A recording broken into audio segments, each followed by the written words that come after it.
Welcome to Progress in San Diego. Ordinary people doing extraordinary things. I'm your host, Walter Davis, and this is part 2 of an interview that we started and broadcast on last week. And for those of you on internet television, you were just watching this a little while ago, and this is an interview with Art Kirsch and John Coleman, producers from Orange County. John Coleman, Twin Oaks Communications, and Art Kirsch of OC Showbiz, and as I just discovered, San Diego SD Showbiz and LA Showbiz as well. SOCAL ShowBiz. And SOCAL ShowBiz. And Inland ShowBiz. And Inland Showbiz. They all come to the same place. Okay. We like to call him Mr. Showbiz. Mr. Showbiz. Yeah.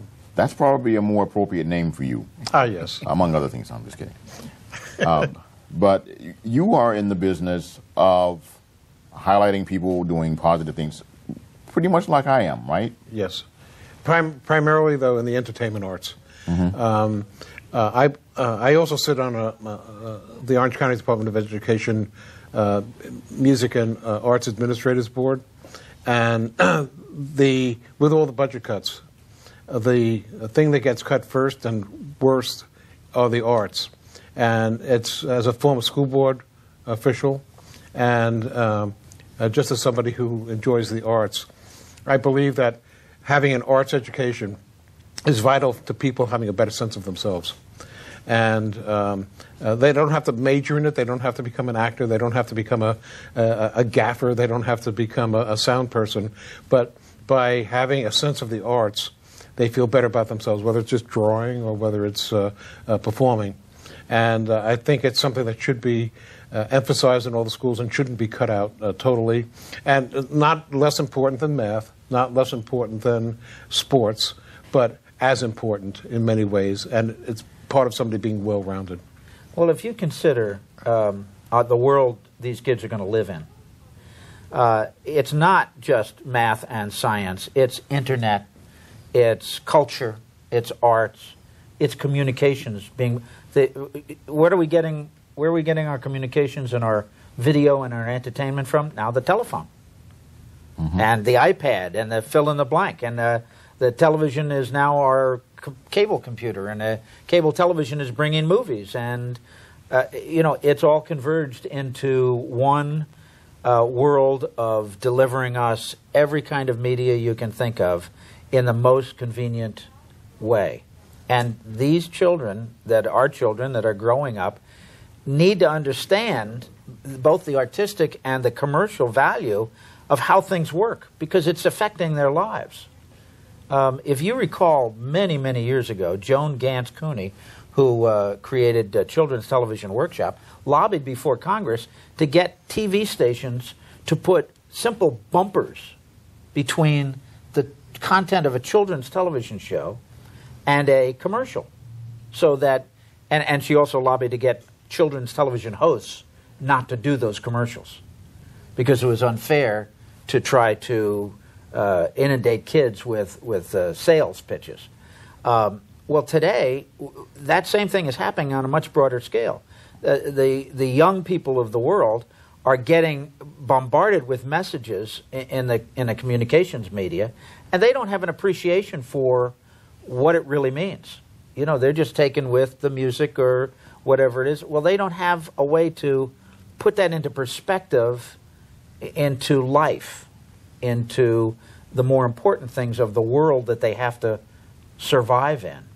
And so I think Art's absolutely right. I think the arts, he calls them entertainment arts, I call them communication arts, are really important for our youth. And they need that as an education. It's like learning to balance your checkbook. If you get out of high school and you don't have an understanding of this stuff, you're at the mercy of all the media that's bombarding you.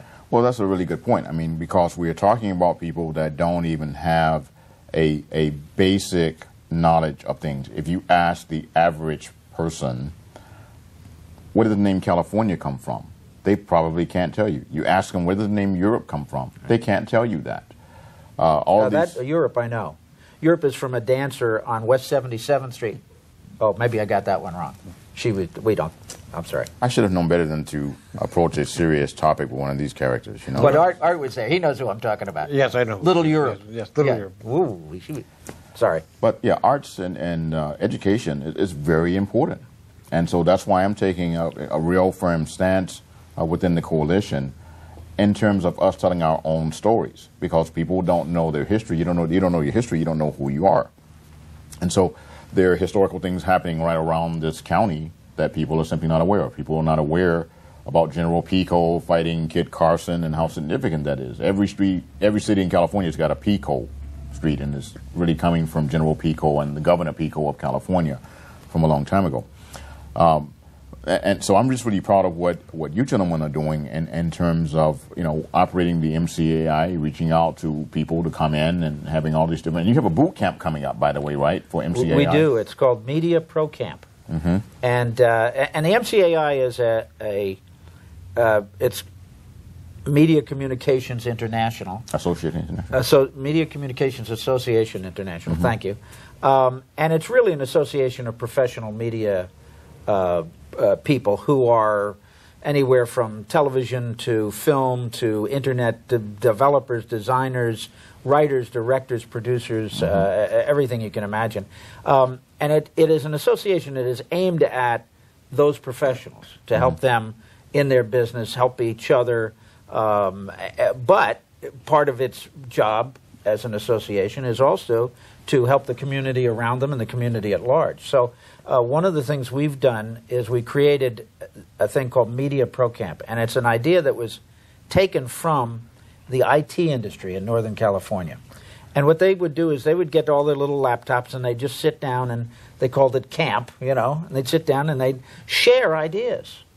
And so we've taken that just a step further, applied it to the world of professional media, and once a year in Orange County, we have our Media Pro Camp. The Media Pro Camp in the San Diego chapter was just held about a month ago. Down here at the Art Institute of San Diego. A wonderful, very similar, but of course the magic of these events is that nobody knows what it's going to be about until you get there. And so everybody arrives, and we put topics on the board. I want to talk about directing. Art wants to talk about acting, whatever it is. And you put up a specific topic, and everybody looks at it, and you might have a dozen or more topics on the board, and we vote on it.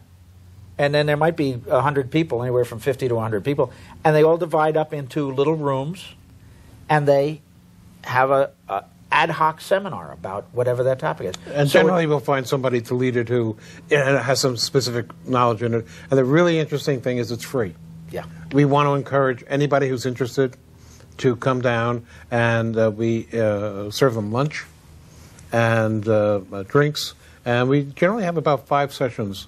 5 or 6 sessions throughout the day. 5 or 6 sessions? You've actually were at our kickoff about 3 years ago. Yeah. You hosted one of those, actually 2 of those sessions back to back. Your session was so popular that we booked the room again for the second session because your people wouldn't leave.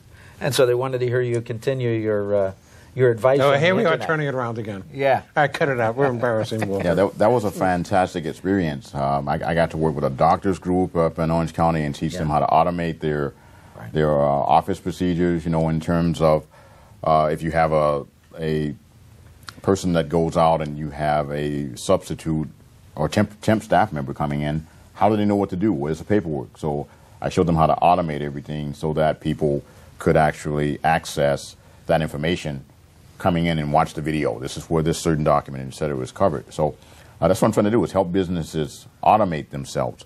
But I do want to go back to you, especially, John. Can you tell me something about your involvement with the development of the prototype for MTV and Nickelodeon? Sure, be happy to. And I think involvement is the right word, because what I was is the first executive producer and director of production of a thing called Cube. And Cube was an experiment by the Warner Communications, then Warner Communications Company, which owned Warner Cable and Warner Brothers and a whole bunch of other companies. And they put a lot of money into developing interactive or two-way television. And this was 1977. And we started in New York. I was a consultant, and we moved everybody to Columbus, Ohio, where they had a pretty significant cable system. And we used that cable system in Columbus, Ohio, as an experiment. We put millions of dollars into computers and running extra cable that could carry the signal both ways. Now, that was the dawn of interactive television. And we created all kinds of prototypes because what you needed to do is you need to have a special program that gives people a reason to click on a button, touch, or, prior to that, interactive television was calling in, picking up the phone, call in, dialing for dollars, something like that. But this was computerized. So the host could sit there and say, how many of you want to vote that Art should be kicked off the show? Press 1. You want to keep him? Press 2. And so you'd see the numbers on the screen and the percentage. So we had a gong show, if you recall the old gong show. We had a gong show where people at home were voting live for whatever the act was. It was fabulous to see the dial go up, and they wouldn't quite gong them off, and they'd bring them back down. The audience would literally play with the acts, these are all bad acts, which is what the gong show is all about.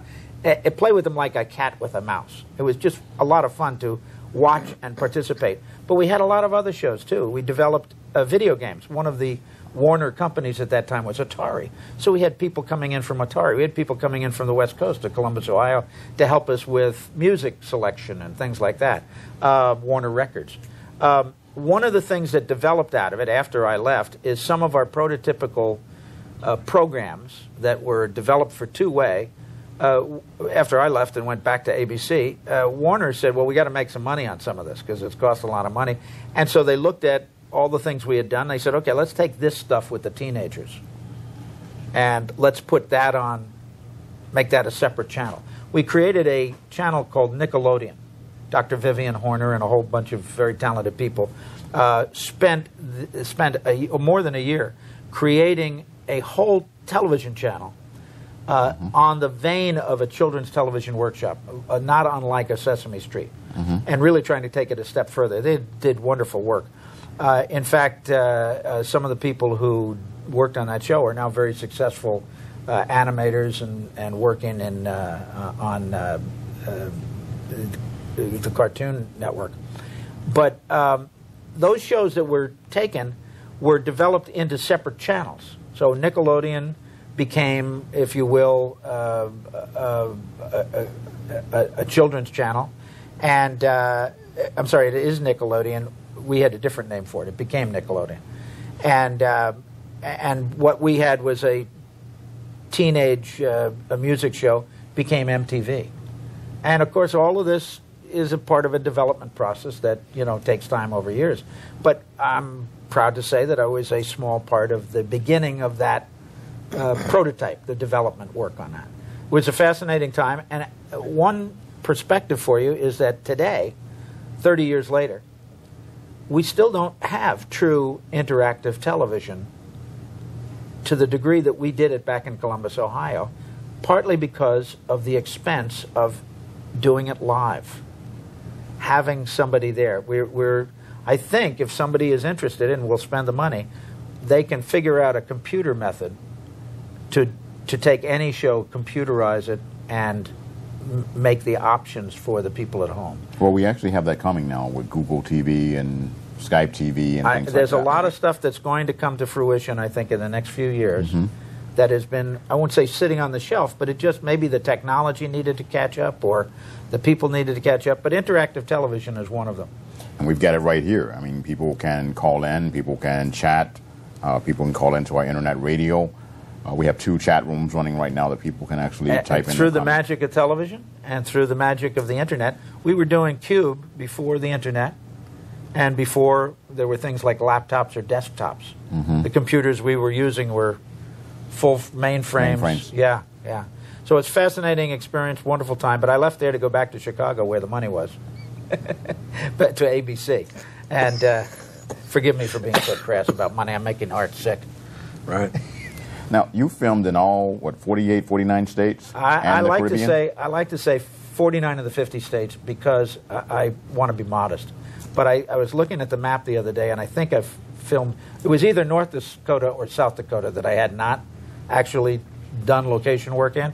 And I looked at the map the other day, and I did shoot in Fargo, North Dakota. So I think it's 50 states, but I'll probably keep it 49. Plus Caribbean and Canada and Mexico. And I did a film last year in Bismarck on the German internees at Fort Lincoln. Yeah. And the Japanese internees that were incarcerated there during World War II. Yeah, it's a snow lonesome prison. place in the winter. It's called the Snow Prison. Yeah, that's what it was called. Oh yeah. And you've also filmed in the Caribbean. Now, your focus has been a lot on what, movies, commercials, television shows. You pretty much run the gamut, right? Mostly entertainment and information for television. Mm-hmm. I haven't worked in feature film, but I've done a lot of work in film. That is the technology of film as opposed to video.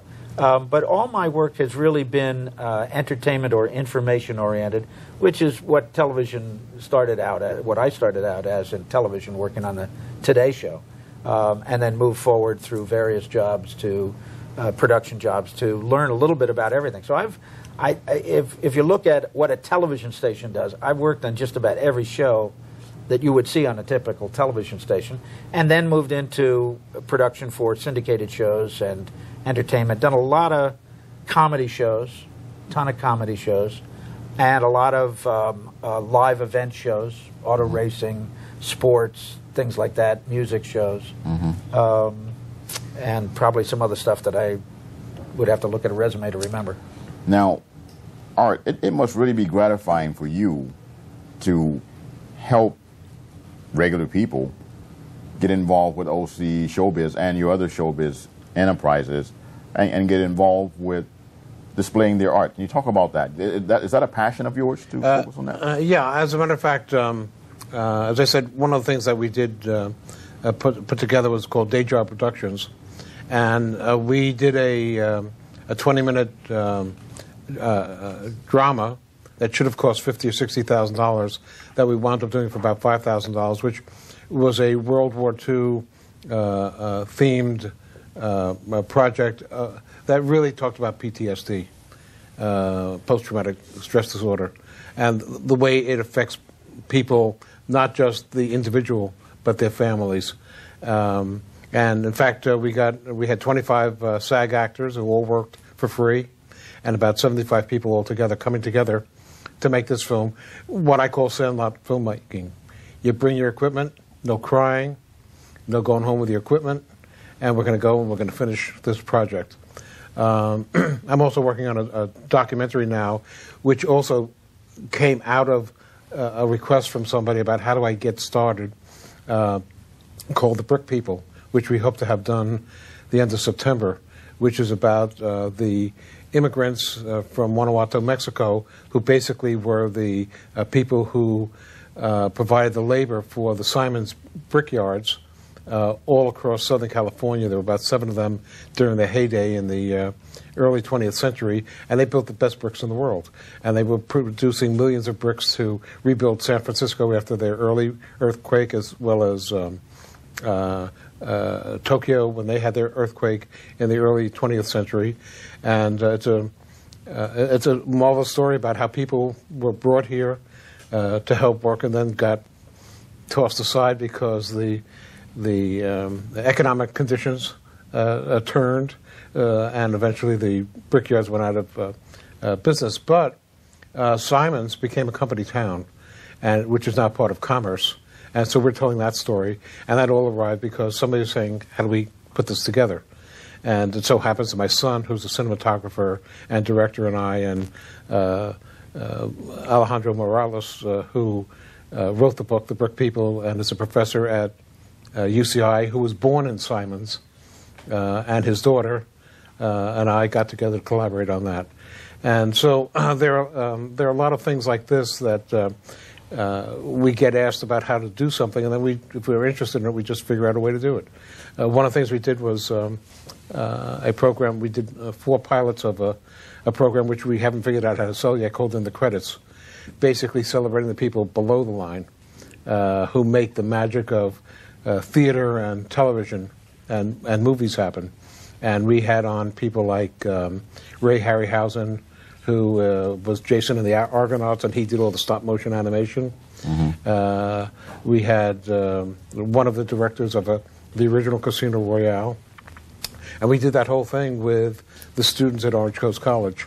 And they all got their names in the credits, and they all got DVDs when they finished with it. So those are the kind of things that we're doing. But quite frankly, I'm looking to expand that, and John and I were talking about it on the way down, and maybe try to figure out how we can raise enough money to do a feature-length movie every year in the Southern California area. We have the talent. There are hundreds, if not thousands, of super talented people who either through circumstances or they had to pay for the mortgage or the kids' braces or the automobiles, and they never got to become an actor. But they have tremendous skills. And so there are plenty of things like that we can do. And we hope over the next couple of years to do something like that. And there are plenty of professionals who are willing to help and do the outreach. People like the folks at the Media Communications Association International. Exactly, and they are very helpful and been very gracious when I've taken people up there, and I just really appreciate the warmness that we've enjoyed over the years and coming up there. We're down to our last 5 minutes now, believe it or not. Wow. I want to make sure that you gentlemen convey what's very important. If you can do that, within a minute or so, maybe about Twin Oaks Communications, MCAI, OC, Showbiz, whatever you want the public to hear and to know. Could you please do that now? Just convey. Well, that. let me. I think immediately everybody should know about the Media Pro Camp, MCAI Media Pro Camp in Orange County. It's June 4th to Saturday. And it's held at the Digital Media Center. Digital Media Center, which is part of Santa Ana College on Bristol Street. And I'm sure you can find it. They repost it on the Community Coalition website. Yep. And it's a wonderful event, and it's free. All we need you to do is register ahead of time so we have enough food to feed everybody. And the MCAI meetings are once a month, every third Wednesday of the month. And you can always find the MCAI in San Diego as well. They have it, I think, the second Wednesday of every month. And if you have a business that needs to tell a story, to get the message out, Twin Oaks Communications is there to help you at any time. And as far as OC Showbiz is concerned, go to OC Showbiz on the online magazine, and you'll see amazing stories about amazing people in the arts. People that have everything against them, but they make it happen anyway. And next month, particularly, we're going to have this article on Joe Moulton, who founded the Temecula Film Festival. And if anybody had anything going against them to make that happen, it was Joe, and she was just the great American story. And if we're lucky with our timing, there's this guy down in San Diego, Walter Davis, ever hear of him? Who hopefully will also be one of my above-the-fold stories. But there are a lot of amazing people, and we try to celebrate them. So yeah, and if you work in the industry or are interested in the industry, you need to subscribe to OC Showbiz, because it's a great little. Once upon a time would be called a rag if it were in paper. Right, but I'm trying to become a rag. But it's free. It's free. Anyway, it's great information. Yeah. And I think, Walter, we have about one more back and forth before we're finished with our story. So, well, yeah. Again, I just wanted to make sure you had an opportunity to convey, and you gentlemen have been very modest in terms of talking about your businesses and you and Twin Oaks and the fabulous things that you're doing. I just really appreciate the opportunities you've given me to present the coalition and what our work is, and we want to continue to produce synergy with you and your efforts. It's really selfish. Whatever opportunities we may have given you, believe me, are selfish, because when I found through life, when you find somebody who will do what they say and has that drive to learn more and do more and reach out and help people, don't ever let go of those guys, or women for that matter. But they're people you want to be associated with. So definitely. You happen to be one of those people. Yeah.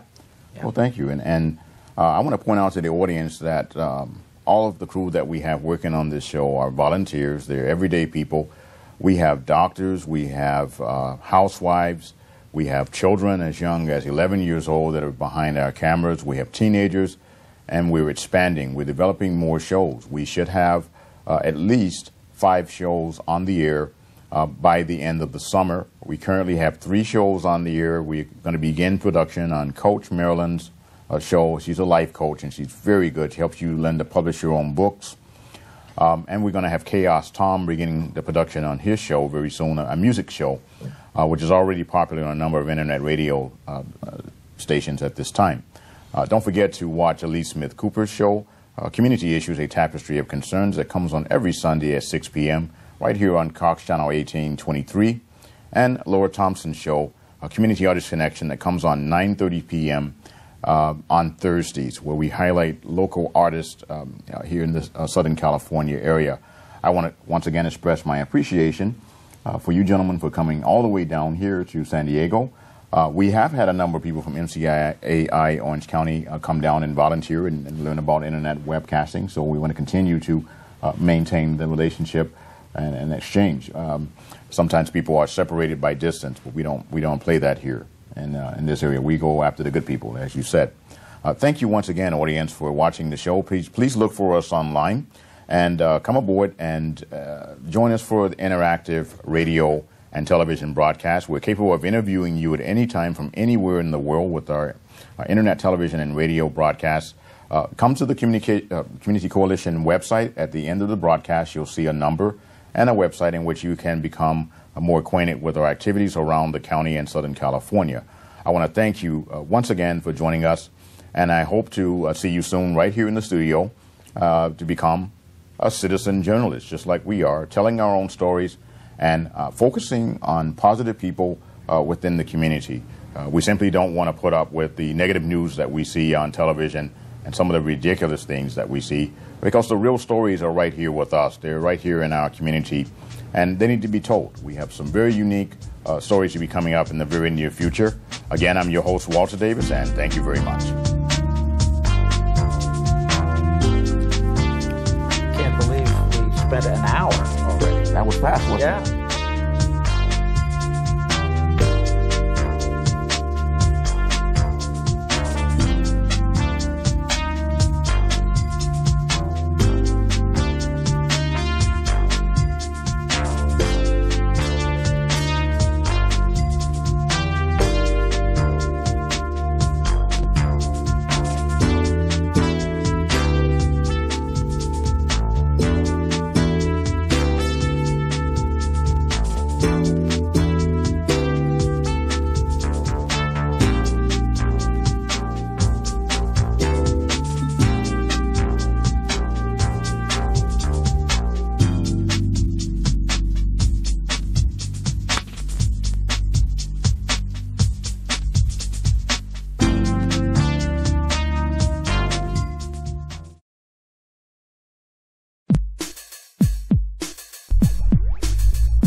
Could love drive you to fly? Could hope be the only way? And would it be a crazy question? Would you take it all and throw it all away? Take me down to the final decision, and the world will break apart today. Take me down to the final decision, and the world will break apart today. And the world will break apart today.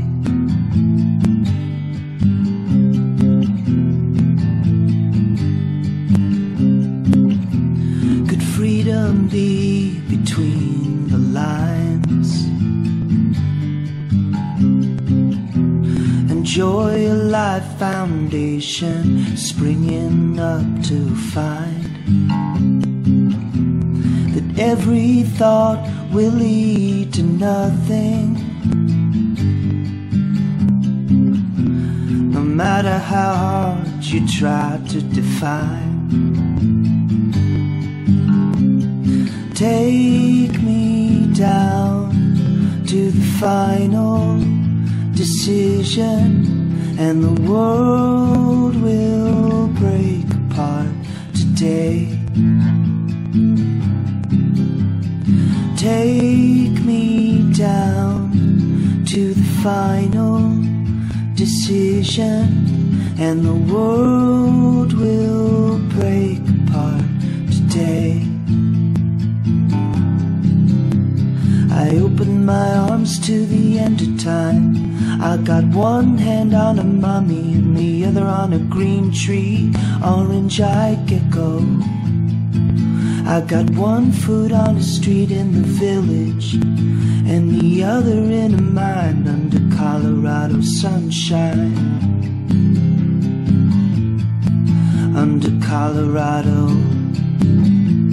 sunshine.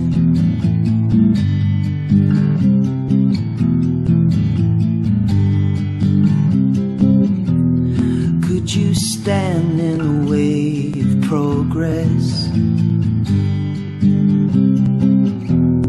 Could you laugh it off and say, I'd let it all fall down and let the rhymes come? I'd waste away and let the roots grow around some. Take me down to the final decision, and the world will break apart today. Take me down to the final decision, and the world will break apart